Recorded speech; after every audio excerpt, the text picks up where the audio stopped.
When the world falls apart, most people lose everything: their jobs, their savings, their hope. But a tiny group of people doesn't just survive, they thrive. Every time the stock market crashes, a pandemic spreads, or a war erupts, the same faces quietly grow richer. They don't panic when the world burns, they light the match. It happened in 2008, when millions lost their homes, while hedge funds bought those same houses for pennies. It happened in 2020, when the world locked down, and tech billionaires added trillions to their net worth. And it's happening again, right now, as the global economy staggers under inflation, energy shocks, and debt.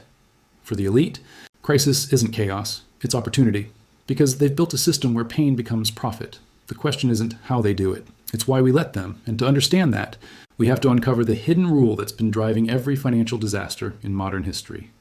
A rule so old, it was born in the ashes of the Great Depression, and so powerful, it still decides who wins and who loses every time the world falls apart. It all started in 1929, when the Roaring Twenties came to a brutal end, banks collapsed, fortunes vanished overnight, and ordinary people learned that the market was never designed to protect them. Families lost homes, farmers lost land, and millions stood in breadlines while the elite quietly prepared for the next round. In Washington and Wall Street, a new alliance was forming, one that would make sure crisis would never destroy the rich again. Governments promised regulation, but what they really built was insulation. When the next collapse came, the public would take the pain, while the powerful would take the bailout. It was a new kind of capitalism, crisis-proof for the elite, fragile for everyone else, and decade after decade, they perfected it. In every crash, they found new tools: central banks, hedge funds, political lobbying, and the magic of too big to fail. They learned that fear moves faster than reason, and that the best time to buy is when everyone else is drowning. From that moment on, crisis wasn't something to avoid. It was something to own. And every time the world panicked, the same small circle of people quietly tightened their grip on it. The pattern begins the same way every time: fear. Markets tremble, headlines scream, and people rush to protect whatever they have left. But while the masses panic, billionaires start preparing. They don't see chaos as destruction. They see it as a fire sale. Because when the world is burning, everything is suddenly cheap: stocks, companies, land, even governments. In 2008, the housing market imploded. Families were forced out of their homes, small businesses collapsed, and ordinary people watched their savings disappear in slow motion. But in the same year, billionaires quietly went shopping. Hedge funds bought foreclosed homes in bulk for fractions of their real value. Private equity firms like Blackstone turned crisis into empire, purchasing hundreds of thousands of houses across America and turning them into rental machines. What was once the dream of home ownership became a subscription service. The middle class lost homes. Billionaires gained cash flow. And when the government finally stepped in with rescue packages, the money didn't trickle down, it flowed up. Banks were bailed out, CEOs got bonuses, and the same people who caused the crash walked away richer than ever. That's not coincidence, it's design, because every modern financial crisis follows the same hidden formula. Step 1, inflate an illusion. Step 2, let it crash. Step 3, buy what's left for pennies. Whether it's housing, tech, oil, or currency, the script never changes. Only the stage does. And those who write the rules never lose. Then came 2020, the pandemic. The world shut down, streets went silent. Businesses died overnight. And while the poor waited for relief checks that barely covered rent, billionaires saw the biggest wealth transfer in human history. As fear spread faster than the virus, markets crashed. And within weeks, central banks flooded them with printed money. The result? The rich had more liquidity, cheaper credit, and a once-in-a-century opportunity to expand. Tech giants exploded in value. Amazon's profits tripled while small stores vanished. Zoom, Tesla, Apple, all surged as the rest of the economy froze. The top 1% added trillions, while 160 million people slipped into poverty. Every headline spoke of crisis, but behind those headlines, wealth was quietly being rearranged, upward. And then, something darker began. Corporations learned to weaponize fear itself. They discovered that panic creates dependence. People stop asking questions and start begging for stability. Governments printed money to keep citizens calm. Central banks lowered rates to keep companies alive. And who owns the most assets when money gets cheaper? The rich. So every new round of stimulus, every emergency loan, every printed dollar, all became invisible transfers of wealth. Inflation punished workers, but it made billionaires richer because they don't hold cash, they hold assets. When prices rise, so does the value of everything they own. Meanwhile, the poor pay twice. Once at the store and again through debt. The playbook didn't end there. Wars, another kind of crisis, became golden opportunities. When conflicts erupt, defense stocks skyrocket. Oil prices surge. Politicians talk about sacrifice, but the wealthy invest in the companies supplying the chaos. Even humanitarian disasters have markets now. reconstruction contracts, refugee housing, vaccine patents. Crisis has become the business model of the 21st century. And what makes the system truly unbreakable is the illusion of fairness. Every crash comes wrapped in the same message. We're all in this together. But we never are. When ordinary people lose jobs, they get unemployment checks. When billionaires lose billions, they get bailouts. Because the modern economy is built on a paradox. Risk is privatized when times are good, but socialized when things go bad. They keep the profits, and you keep the pain.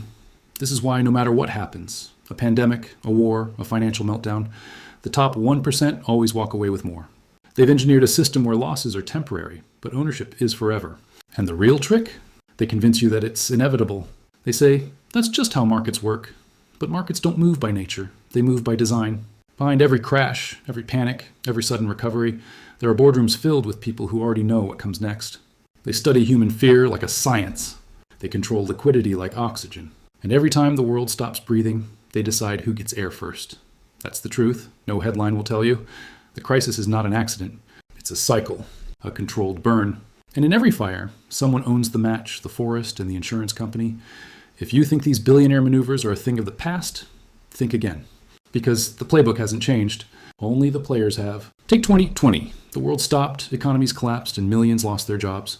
But while ordinary people stood in grocery lines, billionaires quietly stacked hundreds of billions. Jeff Bezos added over $70 billion to his net worth as Amazon became the global lifeline during lockdowns. Elon Musk. Tesla's stock skyrocketed over 700% that year. Why? Because chaos is predictable. And billionaires don't see crises as disasters. They see them as liquidity events. While small investors panic sell, they double down. They understand one timeless rule. When there's blood in the streets, buy property. And that quote wasn't from Musk or Bezos. It was from Baron Rothschild nearly 200 years ago. Today, look at what's happening in the energy sector. As global conflicts and sanctions drive up oil prices, guess who's profiting? Energy giants like ExxonMobil and Chevron reported record-breaking profits in 2022, their best in history, while millions struggled to afford basic fuel. The same story repeats across industries. Crisis hits, demand shifts, and the ones holding the infrastructure, data, energy, logistics, finance, quietly print money while the rest of the world bleeds cash. Even the tech collapse of 2022-23 followed this pattern. When valuations crashed, venture capital dried up for small founders. But mega funds like BlackRock and SoftBank started buying startups at discounted fire sale prices. In essence, crises become a consolidation game, a way for billionaires to tighten their grip on industries by swallowing competitors when they're weakest. And here's the chilling truth. Modern billionaires don't just react to crises, they anticipate them. Some even shape them. Hedge funds profit from market volatility. Pharmaceutical giants gain from health panics. Defense contractors thrive on wars. And digital monopolies expand during censorship or chaos. Every global shock, whether financial, health-related, or political, feeds into a network that rewards those with capital and control. But what's most dangerous is how invisible this has become.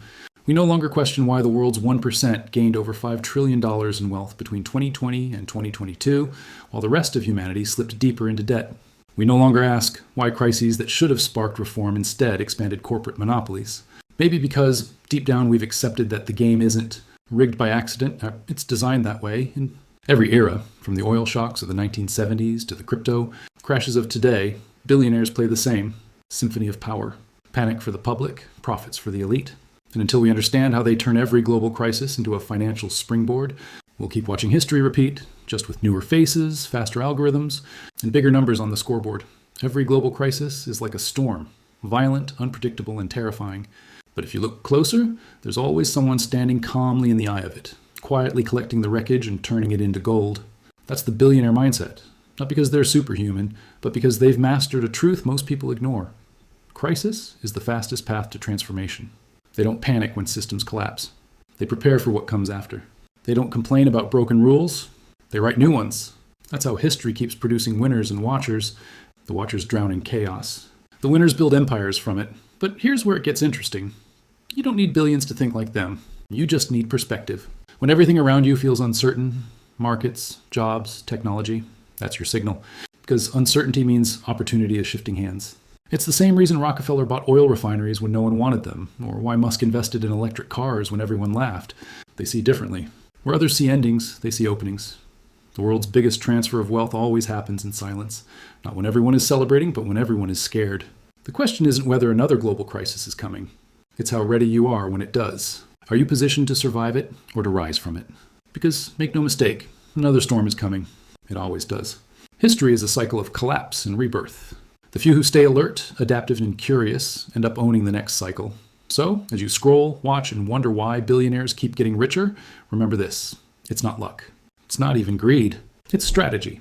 The next time the world shakes, don't freeze. Don't fear. Look deeper. Because somewhere beneath that chaos lies the greatest opportunity of your lifetime, waiting for the one who's brave enough to see it.